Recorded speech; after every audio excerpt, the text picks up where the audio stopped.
All right. Hello, hello. I'm excited to be here today. You'll notice it's just me. So I hope you're not sick of hearing my voice yet because I'm on my own today. But excited to be here. Thank you guys so much for tuning in, or if you're watching the recording, we're happy to have you. I have some slides today. Since it's just me, I thought it would be nice to have some slides to look at too. So I'm going to pull those up real quick. So what we're looking at today, one second, I'm going to move this over so I can see what I'm doing here. What we're going to be talking about today is the summer slump. I know many of us are finishing up. Probably some of you have already finished your schoolwork for the year. Way to go, guys. And some of you are finishing up here in the next couple of weeks. And I'm sure everybody's excited for summer. I'd love to hear what you've got planned this summer. I'll just sit and be jealous because I don't have anything too exciting planned. But we're going to kind of talk about the summer slump and how we want to keep our students engaged and active this summer. So I am going to drop in the chat, one second here, my department's contact information. So let me see, where's the chat? There it is. Sorry, it's hard for me to see when I'm sharing my screen. Okay, so if you have questions or comments, I'd love to hear them. Please drop them in the chat box and I will get to them all as best I can. I think I should be able to get everybody today. But if you have a question that maybe needs to go a little more in depth, maybe you need some one-on-one attention, or maybe you have some questions that aren't necessarily relevant to today's topic, I would love for you to email or call us. Call someone from my department at edt@epiccharterschools.org. We would love to help you. So please put your comments there and I will get to them. So let's just go ahead and dive in. Whoops, okay. Goodness, it's not wanting to move for me. There it goes. Okay, so let's talk about what is the summer slump. I know that summer slump kind of sometimes people say summer slide. I don't know. I think there's probably lots of different terms, but basically what this means is that over the summer, a lot of times our students can lose some of what they've learned that past school year. And the truth of it is, it's not all so bad and scary. More than anything, what we typically see is we just see scores flatten. So what that means is the score that however they tested in the spring, when they come back that next fall, we're probably not going to see any growth. It's going to be the same. So not too scary. We're not necessarily always going to have a drop, but it can happen. If we're going to see a drop, it's oftentimes in math. It's that scary one. A little bit easier there to kind of lose some of those skills over the summer. So you're not always going to lose skills. We're not saying that, but more often than not, students are not making any gains over the summer. And something I will probably say multiple times today is that our brain is like a muscle and we want to work it out, right? If we just sit in our chair all summer and do nothing, our muscles are going to get weak and we don't want that, right? Same with our brain. We just want to keep it active and keep it engaged so that we are ready to go for this next school year. And maybe we can even see some growth. I mean, that would be amazing to come back in the fall and to see that your students actually doing better than they were in the spring. That would just be amazing. And that doesn't mean that your student is expected to be doing just normal schoolwork Monday through Friday, just like any other time. Absolutely not. Enjoy your summer. This is a great time for those enrichment activities, those extensions, things that we can do. We can figure out, what does your student love? Do they love coding? Let's find some fun activities involving coding that can extend some of those skills they've worked on this year. Maybe they love art or science, whatever it is. They love music. Let's figure out that interest for them and let's extend their learning in some way. So that's what we're talking about. We're not going to try to do anything too boring. We want to keep our kids engaged and keep that brain muscle, keep it active. Okay. Obviously, as we are an Epic platform, the first thing I have to plug is the Epic program. If you have not heard about Summer Plus, I don't know what rock you've been under, but I would love to tell you about it. We did a webinar for Summer Plus just a few weeks ago, maybe even a couple weeks ago. It's an amazing opportunity. So this is something that Epic does in-house, and it's a chance for students to review and enhance their skills that they've learned during the school year. So it's very similar to any other little day camp that your kids might go to. Of course, we have to have a theme, and of course, the theme is space. Who doesn't like space, right? So we're going to have activities at these camps that are based around space, goodness gracious, if I could talk, space exploration. And they're going to have hands-on project-based learning to where they can really apply those skills. So something that I think as a teacher, I feel like I have to say, when we're teaching kids a new topic, right? We want them to first, we kind of teach it to them, right? We give them a little introduction to it. We kind of explain what it is and what it means. And then we give a student an opportunity to practice it for themselves. And then kind of that final step in the process is giving them a chance to apply what they've learned. And that's what these camps are for. So maybe this spring, your student has worked on learning in math, like distance, how to measure distance. And maybe because the theme is space, and I am totally making this up because I am not involved in Summer Plus, so this may not be a thing you do, but just an idea. They might be measuring Mars and how far away it is from Earth, and using those skills. They're going to apply those skills in a real life way. It's engaging, it's fun, it gets your imagination going because when you can really visualize how far away a planet is, it kind of gets you thinking, what would you do on that trip to Mars? How long would it take you to get there? And that's what we're talking about when we're talking about applying skills. It's taking what you've learned and putting it in real world context, right? They look really, really fun. I was looking at the catalog earlier and I was wondering if I could just show up and volunteer. Maybe I could participate too. So I know we get a lot of questions. What grade? Second through eighth grade. Something I want to mention is that this program is only available to students who are currently enrolled with us this school year.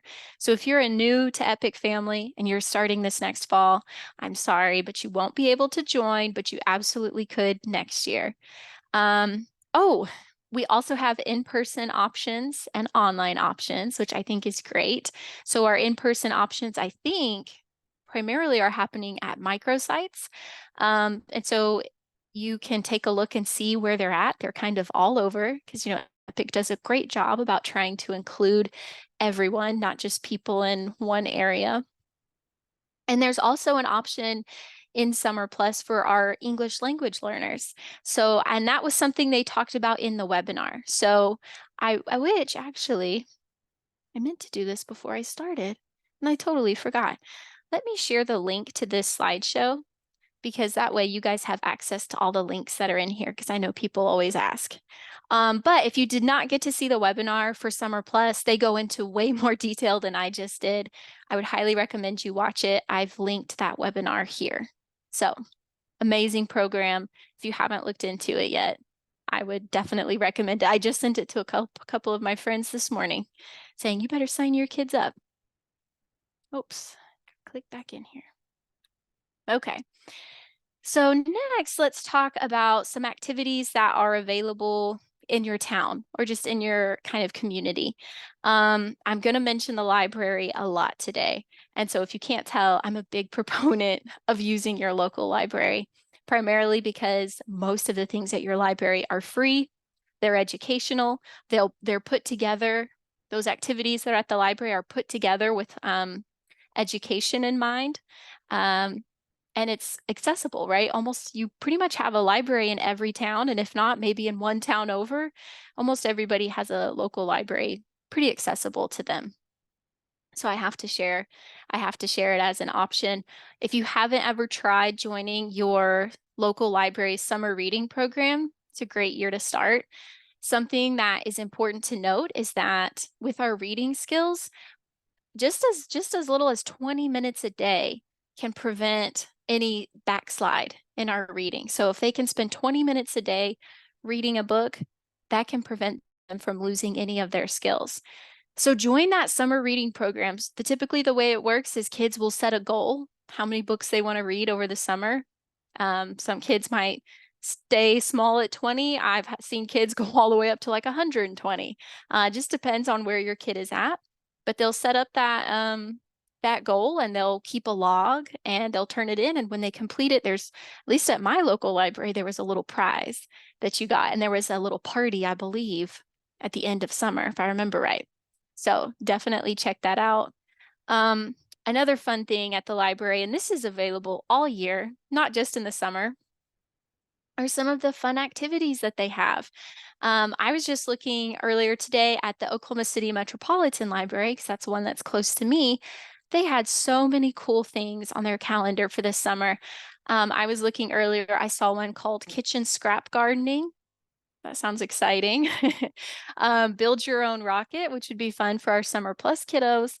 And then they also have activities for teenagers. So I think it's sometimes we think those things at the library are only for our littles, but I don't think many people realize that there's so much available for our middle school and our high school kids. So one that I saw that was geared towards teens was the Young Storytellers Workshop. And I'm going to probably I think I remember when I was in middle school going over the summer to one of those little activities at the library, and I built like a duct tape wallet. This was a long time ago, but that was cool when I was a teenager, and I remember doing that, and it was really fun. And what's neat about these activities, like, most of them are free. I would say almost all. Um, and they're for all age levels, all kinds of interests. So again, we're wanting to find activities that are going to engage our students. So figure out, I saw things like coding. I saw something with Minecraft and coding. I saw one that was like storytelling to a dog. So like kids are reading books to a dog, which that sounds fun. My daughter would probably love that. And so they're going to be engaging for wherever your student is at, whatever their interest is. And they're also like accessible for everybody. So if that's something you're interested in, a lot of the libraries post their schedule online, but I will say just stop by your local library and ask the librarian. They typically have like a printout of their activities for the summer. And you can just say, okay, I'd like to see what you've got going on this summer. I will tell you some of the ones that are the most exciting, you typically have to pre-register for, kind of just like our family engagement events here at Epic. So if you see something you're interested in, mark it on your calendar and get signed up so that you can go. And again, I don't want to forget my older kids. They have interest too, and they have a need to keep those skills and keep that brain working over the summer as well. So our college and career team, they're amazing. They already put together a list, and I was able to kind of steal it from them. So I'm going to show you that. If you haven't heard of these college summer camps, let me open this up here. Hopefully y'all can see that. So if you can't, let me know. These college summer camps are really, really cool. So, and I'm going to click on one of these here in a second and show you, but they've put together this list of all these different colleges around the state that have summer camps available for our students. So anywhere from middle school to high school. And actually, I think like Oklahoma City Community College, I want to say this one starts even for elementary, if I remember right. We'll look here in a second. But what's neat about this is, again, it's interest-based, and I'll show you here in a second. So it's interest-based. They can pick what they're into. There's availability all over the summer, all over the state. And then they also get a chance to kind of get a taste for college. It's kind of cool for a ninth grader to get to go. Maybe they're interested in going to OU or OSU, and they can go up there and take one of these little college classes or college camps, sorry, and just test it out and get a feel for what is it like to be on campus? What is it like to be in these classes? It's a really neat experience. I know growing up, my sister did this one here at Oklahoma City Community College. She loved it. She went like 6 summers in a row. I just wanted to show you this one. So it's cool. They call this one College for Kids. So this one's actually geared a little younger. Looks at your 1st through 8th grade. But I just wanted to show you kind of an idea. Hopefully y'all can see this again. If you can't, let me know. What some of these camps are. So it looks like here we've got STEM Olympics and junior engineering. We have quilling and crafts on a roll. Bookbinding, that seems really neat. Drawing, American artist, kitchen creations. I mean, just about anything. And these are all ranging, right here we've got our first and second graders. Then we go all the way up to 6th through 8th. Oh, here's one that's cool, an automotive camp. That's awesome. So I will tell you, a lot of these do have a cost involved. They're pretty reasonably priced, in my opinion, but I do think Brianna had mentioned that a lot of these camps have scholarship opportunities. So if that's something you're interested in, I would highly recommend you check out this list. It's linked in that slideshow. So if you want to grab these links, please click on that slideshow link, the Google Doc. And you can get that here. Brianna's amazing. Everybody in college and career readiness is great. They would love to help you if you have more questions about this. So take advantage. This is so cool. Click back in here. Okay, so let's talk about what we can do at home.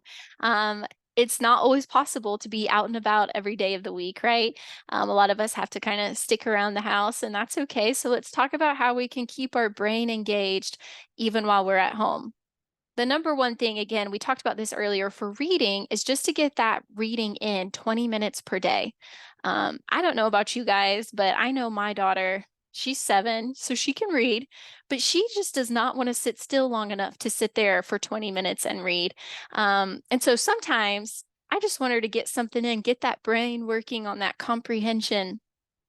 And so what I do with her is I give her the option to listen to a podcast, sometimes an audiobook, but we're a podcast family at my house. So what we'll do is while she's supposed to be doing a chore, which she loves, just kidding, like a lot of times folding her laundry. I don't know if anybody else has their kids folding laundry, but mine, if I don't give her something to focus on while she's doing it, she's just complaining the whole way through. And I don't know who's more miserable by the end of it, me or her.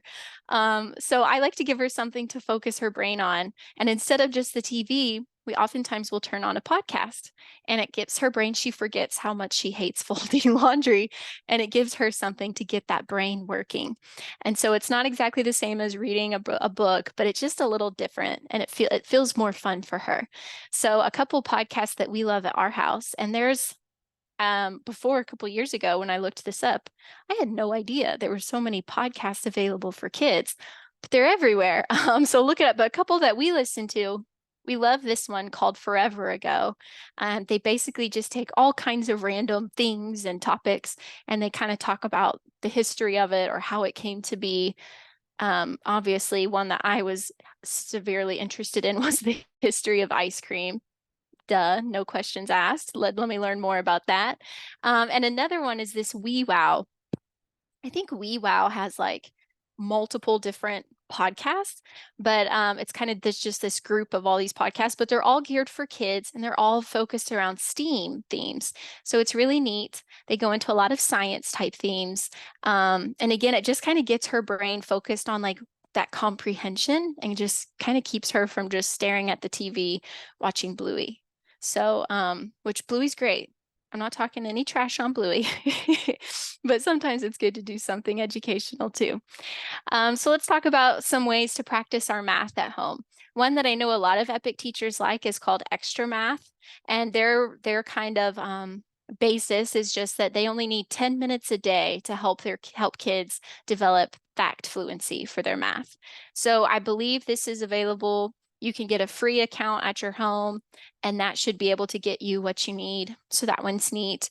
And then our curriculum coaches shared some cool resources as well. So one that I know EPIC loves is Khan Academy. I know as a teacher, I use that a lot.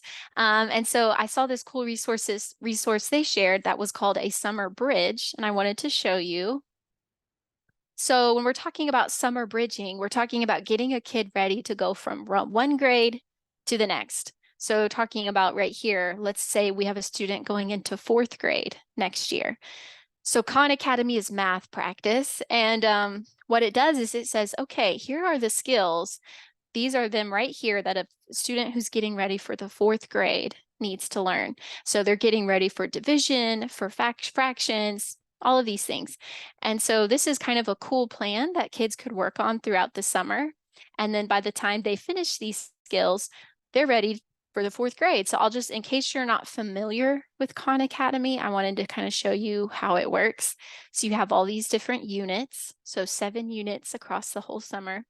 They have a little time to learn. They'll have videos where they show you, like there's a teacher that will kind of show you what these topics are and how they work. There's a chance to practice that skill. And then they'll have a chance to assess the skill. And so this is really neat. And then whenever they finish the unit, I believe there's a little test. Yep, a little unit test. And then they can take a challenge at the end to prove that they've learned it. So this is really neat. It's not something that you would necessarily have to do every day. Maybe 2 or 3 days a week for 10, 20 minutes might be something interesting to try. Another one that I know a lot of teachers use is Newsella. This is a cool program. It's reading, but they take a lot of it's news article based, and you get to adjust the article based on your student's reading level. So I think this is really neat. And the curriculum coaches shared this summer catalog, and I thought I would share with you. This is a really cool one. They have, where is it? This daily content calendar. So hopefully y'all can see this good.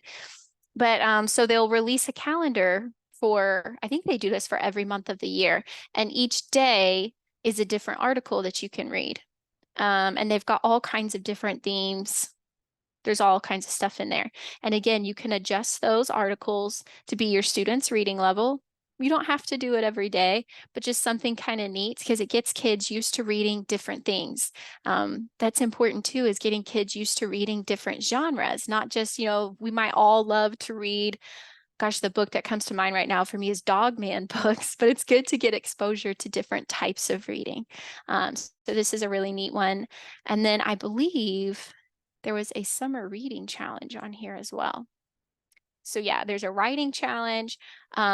There was a independent reading challenge. So there's all kinds of things here in this catalog. I thought this was really neat, and I was really glad that they shared that with us. And then again, we're going to talk about the library. There are all kinds of activities that you can get from the library and bring home. Games, obviously books, we know that one, but there's games, there's movies, educational and non, we can do both. And then a lot of your libraries will have activity bags that you can check out and bring home. And so I know at our local library, they'll have these big old bags, and the librarians will have pre-packed them with something they basically put together a little lesson for you. It'll have props, it'll have manipulatives, resources, books, papers, everything you need. And then you just check out that bag and you bring it home, do it with your student, and then take it back. So there's a lot of really great resources at your library. Again, if you have not stopped by there, or if all you do is go and check out a book, I really would encourage you to try and talk to somebody and say, we're an Epic family. Tell us what we can take advantage of here, because there's a lot of good stuff there. And then another resource is a place I don't know if you're familiar with Mardell's, but they have a lot of cool educational materials there. If that's something that's possible for you, go check that out. They have workbooks, all kinds of stuff there. It's like a teacher's dream to go in there and check out their education section. A lot of neat stuff. And I do also want to say, while I'm talking about this, activities for home, your teacher is another great resource for you. Because here's why your teacher can be kind of your first stop when you say, I want to keep my student engaged this summer. What can I do?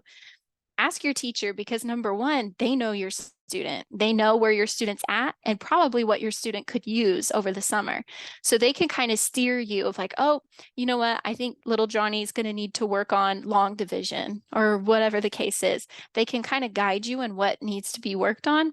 And oftentimes that teacher has their own favorite resources, books, websites, whatever it is. So your teacher's a great wealth of knowledge. Your library and your teacher, you can't go wrong there. I'm telling you, you cannot go wrong. So let's see.